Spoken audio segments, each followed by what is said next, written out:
नमस्कार स्टूडेंट्स, आप सबका एक बार फिर से स्वागत है Byju's exam prep IAS Hindi के यूट्यूब चैनल पर। आप सभी को बुद्ध पूर्णिमा की बहुत बहुत शुभकामनाएं। आज की इस बड़ी खबर में हम लोग चर्चा करेंगे गौतम बुद्ध और उनकी शिक्षाओं के बारे में। तो सत्र को शुरू करने से पहले आप सबके लिए एक महत्वपूर्ण सूचना।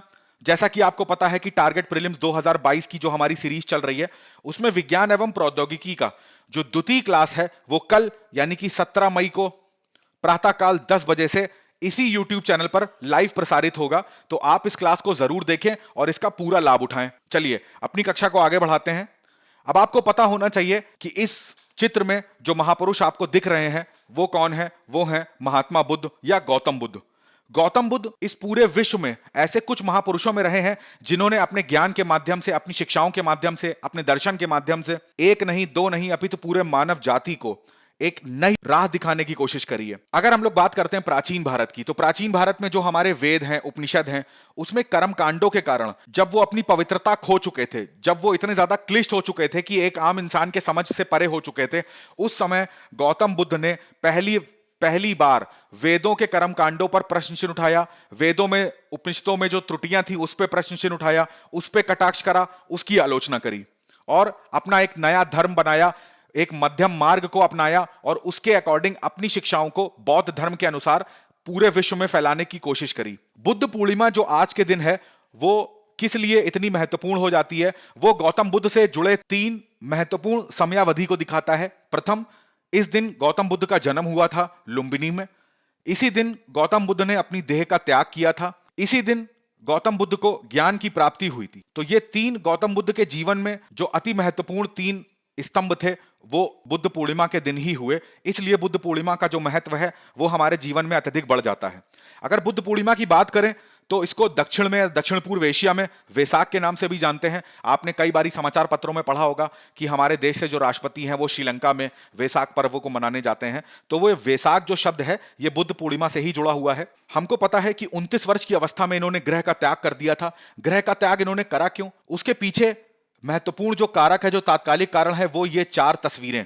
पहली तस्वीर में जिस तरीके से आप देख रहे हैं किसी वृद्ध व्यक्ति को देखना, दूसरे में एक बीमार व्यक्ति को देखना, तीसरे में एक मृत व्यक्ति को देखना और चौथे में एक प्रसन्न चित्त यानी खुश होते हुए सन्यासी को देखना।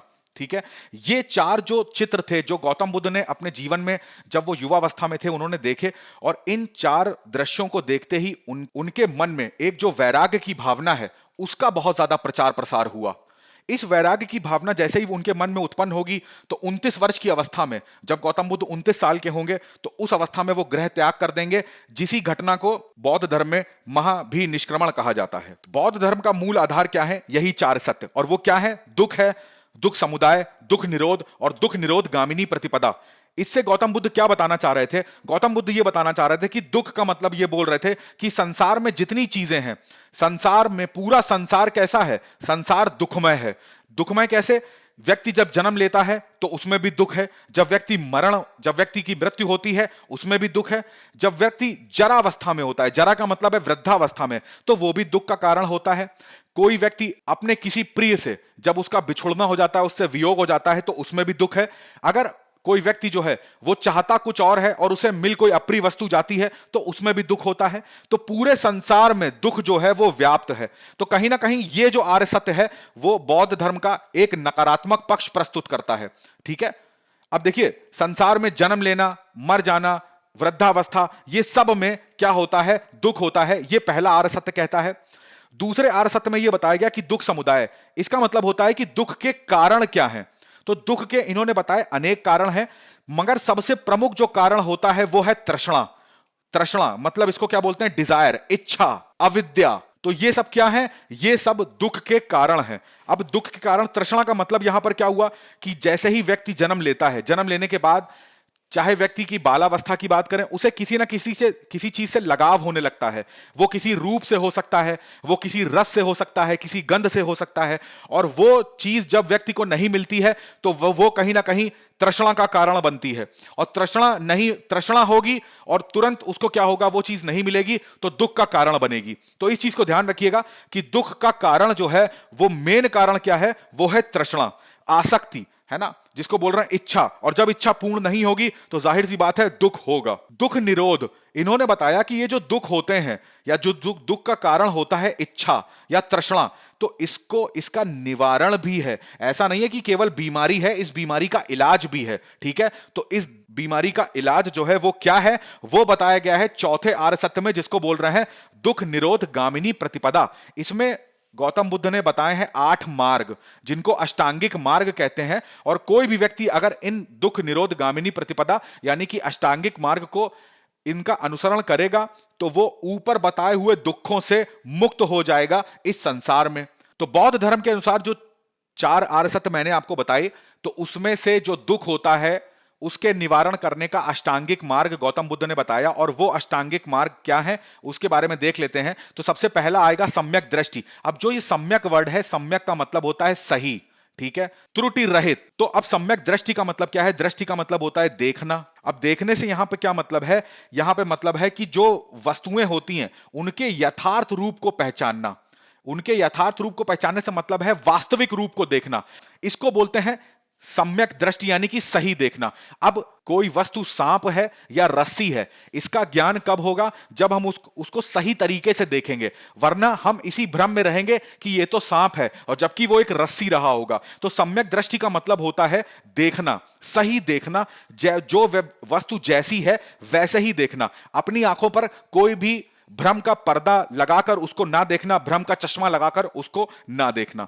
दूसरा आता है सम्यक संकल्प। संकल्प का यहां देखिए मतलब क्या है? संकल्प का यहां पे मतलब होता है, जैसे हम लोग कभी भी नया साल आता है या हमारा जन्मदिन आता है तो हम लोग छोटे छोटे से लक्ष्य डिसाइड कर लेते हैं कि भाई ये काम हम अपने जन्मदिन से छोड़ देंगे या ये काम हम नए साल से स्टार्ट करेंगे। तो ये जो हम लोग संकल्प लेते हैं ना, वो द्वेष रहित होने चाहिए।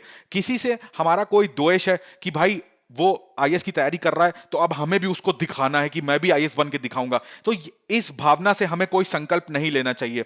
हमें अपने मन में किसी के लिए हिंसात्मक भावना नहीं रखनी चाहिए। किसी आसक्ति से कोई काम नहीं करना चाहिए। आसक्ति का मतलब होता है कि किसी सही गलत की पहचान किए बिना उस चीज से जुड़ जाना, तो उसको बोल रहे हैं आसक्ति। एकदम जिसको बोल रहे हैं कि नशा हो जाना किसी चीज का।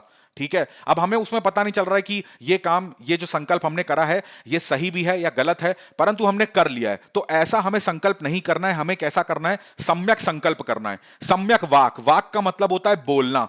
तो कोई भी अप्रिय शब्दों का हम प्रयोग नहीं करेंगे। ठीक है, अप्रिय शब्दों का प्रयोग नहीं करना है। हमें हमेशा सत्यवाणी का प्रयोग करना है। ठीक है, तो ये मतलब होता है सम्यक वाक का। बहुत ही साधारण शब्दों में मैं आपको बता रहा हूं। सम्यक कर्मांत का मतलब है, कर्म का मतलब है जो हम करते हैं। तो हमारे जो कर्म होने चाहिए वो कैसे होने चाहिए? दया, दान, ठीक है, सत्य, अहिंसा, इन गुणों से परिपूर्ण हमारे कर्म होने चाहिए। हमें दूसरों के प्रति, चाहे वो जानवर हो या वो मनुष्य हो, उसके प्रति दया का भाव रखना चाहिए। बुरे जो कर्म होते हैं उनका परित्याग करना चाहिए। तो बुरे कर्मों का हम जब परित्याग करेंगे तो वो एक अष्टांगिक मार्ग का अनुसरण हम करेंगे। तो इसको बोलते हैं सम्यक कर्मांत। सम्यक आजीव का मतलब देखिए क्या है? हम लोग जो भी जीवन यापन करते हैं, जो अपनी हमारी एक लाइफ स्टाइल होती है, एक दिनचर्या होती है, उसमें सदाचार होना चाहिए। ठीक है, उसमें दुराचार नहीं होना चाहिए। तो जो सदाचार के नियम है उसको हमें फॉलो करना है, ना कि हमें दुराचार तरीके से अपनी जीवन को जीना है। यहां पर देखिए सम्यक व्यायाम लिखा हुआ है। तो व्यायाम का यहां पर क्या मतलब है मैं आपको साधारण शब्दों में बताता हूं। जैसे एक व्यक्ति आलसी है और एक व्यक्ति बहुत कर्मठ है, तो आलसी व्यक्ति क्या करेगा? आलसी व्यक्ति उठेगा ही नहीं अपने स्थान से, वो कोई कर्म करेगा ही नहीं। तो हमें ऐसा बिल्कुल नहीं बनना है। अब कर्मठ व्यक्ति क्या है? अब इतना भी कर्मठ ना बने कि हमारे लक्ष्य की प्राप्ति हो चुकी है, लक्ष्य हमें सामने दिख रहा है और फिर भी हम चलते जा रहे हैं। हमें अपने विवेक का इस्तेमाल करना है यहां पर। ठीक है, हमें विवेकपूर्ण तरीके से जो व्यायाम है उसको करना है। व्यायाम का मतलब होता है कि हमें जीवन जीते हुए कर्म को करना है, और वो कर्म ऐसा नहीं होना चाहिए कि आंख बंद करके बस हम चले ही जा रहे हैं, आंख बंद करके कोई चीज करे ही जा रहे हैं। हमें अपने विवेक का, अपनी बुद्धि का इस्तेमाल करते हुए चीजों को करना है। सम्यक स्मृति का मतलब होता है कि हमें जो सही चीजें हैं उनको याद रखना है। सही चीजों का मतलब है जो हमारे जीवन को सार्थक बनाएंगी, जिनके आने से हमारे जीवन का कोई अर्थ निकलेगा। तो सार्थक जो सूचनाएं होती हैं, जो सार्थक चीजें हैं, उनको याद रखो। निरर्थक चीजों का परित्याग करना है, इस चीज को ध्यान रखिएगा। सम्यक समाधि का यहां मतलब है कि जब भी हम एकाग्र रहें तो एकाग्रता हमारी भंग ना हो, हमें इसके लिए प्रयास करना है। ऐसा नहीं है कि हम समाधि ले रहे हैं या एकाग्रता ले रहे हैं या किसी लक्ष्य के प्रति एकाग्रचित्त हैं, तो बट हमारे मन में क्या है, दूसरे विचार आ रहे हैं और दूसरे नकारात्मक विचारों को हमें दूर रखना है, हमें ऐसी समाधि ग्रहण करनी है। तो ये जो 8 मार्ग थे, इन्हीं को बोलते हैं अष्टांगिक मार्ग, और ये कहीं ना कहीं इसी को क्या बोलेंगे, दुख निरोध गामिनी प्रतिपदा। और जब हम लोग इस मार्ग का अनुसरण करेंगे तो गौतम बुद्ध के अनुसार हम लोगों को क्या हो जाएगा, दुख से निरोध मिल जाएगा। निरोध का मतलब है उस दुख से हम लोग छूट जाएंगे, उससे मुक्त हो जाएंगे। तो ये थे 4 आर्य सत्य और ये था अष्टांगिक मार्ग। अब बौद्ध धर्म के त्रिरत्न की अगर बात करें तो त्रिरत्न का मतलब होता है ये बौद्ध धर्म के पिलर हैं, है ना। कोई बिल्डिंग खड़ी होती तो किसी पिलर पे खड़ी होती है, तो बौद्ध धर्म के अगर त्रिरत्न की बात करेंगे तो वो है बुद्ध, धम्म और संघ। बुद्ध का मतलब है यहां पे स्वयं गौतम बुद्ध। जाहिर सी बात है, जो बौद्ध दर्शन है उसके संस्थापक कौन है, वो है गौतम बुद्ध। तो गौतम बुद्ध सबसे बड़े एक आधारभूत स्तंभ है बौद्ध धर्म के। दूसरा जो इसका स्तंभ आता है वो है धम्म। यहां पे धम्म का मतलब है जो बौद्ध दर्शन है उसमें शिक्षाएं कौन कौन सी हैं। गौतम बुद्ध ने जो शिक्षाएं दी अपने शिष्यों को, या बौद्ध धर्म में जो इन्होंने दर्शन बताया अपना, उसको बोल रहे हैं धम्म। जैसे कि अहिंसा की बात हो रही है, ठीक है, सत्य की बात हो रही है, आस्तेय की बात हो रही है। आस्तेय का मतलब है चोरी ना करना। अपरिग्रह की बात हो रही है। अपरिग्रह का मतलब है कि किसी व्यक्ति या वस्तु जो होती है उसका लोभ ना करना, उसको संचित ना करना अपने पास। जब भी कोई वस्तु हम लोग संचित करेंगे तो हमारे मन में उसके लिए लोभ आएगा, और लोभ किसको जन्म देगा, तृष्णा को, और तृष्णा किसको जन्म देगी, दुख को। तो इस चीज का ध्यान रखना। ब्रह्मचर्य का पालन करना, अनुशासन पूर्व जीवन व्यतीत करना। तो ये सारी जो शिक्षाएं हैं वो किससे संबंधित होती हैं, धम्म से। यहां पे संघ की बात करते हैं तो संघ का मतलब है संगठन। अब कैसा संगठन, बौद्ध धर्म में जो संघ होते थे इनका मेन उद्देश्य क्या था, बौद्ध धर्म का प्रचार प्रसार करना। तो बौद्ध धर्म की शिक्षाओं को एक जगह से दूसरी जगह फैलाना, हर मानव को इनकी शिक्षा के अर्थों के बारे में बताना, बौद्ध दर्शन को बताना, तो उसका प्रचार प्रसार करना, ये किसका काम है, ये काम है संघ का। तो ये 3 जो त्रिरत्न है ये किससे संबंधित है, बौद्ध धर्म से। अब अगर बौद्ध धर्म के दर्शन की बात करेंगे तो मेंस उत्तर लेखन में या कभी निबंध लेखन में आपको इसकी आवश्यकता पड़ेगी, तो आप इन 3 चीजों को याद रखिएगा। आत्मदीपो भव, यानी कि अपने दीपक स्वयं बनो। स्वयं इसका मतलब होता है कि कोई व्यक्ति जो अपने जीवन में निर्णय लेता है, कैसे निर्णय, सही या गलत के बीच में, कि हमें कोई काम करना है कि नहीं करना है, ये काम नैतिक है कि नहीं नैतिक है, हमें सच बोलना है कि झूठ बोलना है, तो ये सारे जो निर्णय होते हैं वो व्यक्ति को स्वयं लेने पड़ेंगे। अब ये जो निर्णय है वो स्वयं कैसे आएंगे, जब उसकी क्या होगी, सम्यक दृष्टि होगी, उसका सम्यक संकल्प होगा, ठीक है, सम्यक उसके कर्म होंगे। तो ये सब चीजें जब होंगी तब व्यक्ति के अंदर, जब उसके बाद जो ज्ञान की प्राप्ति उसको होगी, जिसको बोलते हैं ना ज्ञान, शील, समाधि। तो जो ज्ञान होता है, सही ज्ञान की प्राप्ति, सम्यक ज्ञान की प्राप्ति कब होगी, जब व्यक्ति जो है वो जो वस्तुओं को देखेगा वो उनके वास्तविक रूप को देखेगा, ना कि आभासी रूप को, भ्रामिक रूप को। जब वो संकल्प लेगा और अपने लक्ष्य की प्राप्ति करेगा, और वो जो लक्ष्य होगा वो द्वेष रहित, हिंसा रहित, आसक्ति रहित होगा। तो जब ज्ञान की प्राप्ति होगी तो जो निर्णय लेगा वो कैसे होंगे, सदैव सही होंगे। तो आत्मदीपो भव जो शब्द का यूज करा गया है वो इसीलिए करा गया है कि व्यक्ति जो है वो अपने प्रश्नों का निर्णय, अपने प्रश्नों का उत्तर स्वयं खोजे, स्वयं निर्णय ले।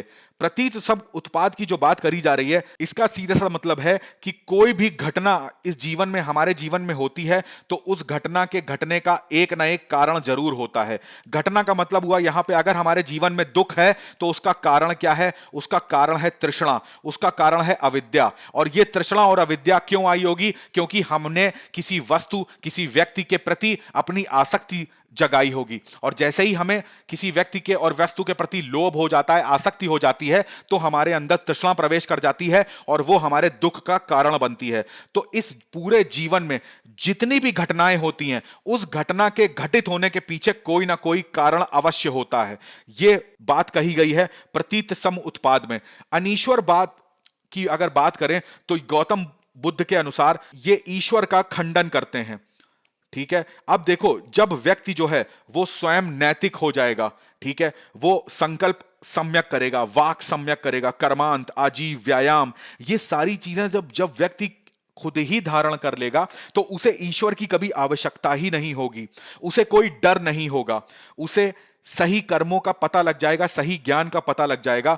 इस वजह से गौतम बुद्ध जो हैं वो बोलते हैं कि अनीश्वरवाद का मतलब है जो ईश्वर है उसका खंडन करते हैं। ये 3 दर्शन बौद्ध दर्शन में बहुत ज्यादा महत्वपूर्ण है, इनको जरूर याद रखिएगा। मेंस उत्तर लेखन में आप इसी को लिखेंगे। तो ये था आज का सत्र। मैं आशा करता हूं आपको आज का सत्र अच्छे से समझ में आ गया होगा। अगर आपको ये अच्छा लगा है तो प्लीज इसको लाइक करिएगा, शेयर करिएगा और चैनल को सब्सक्राइब जरूर करिएगा।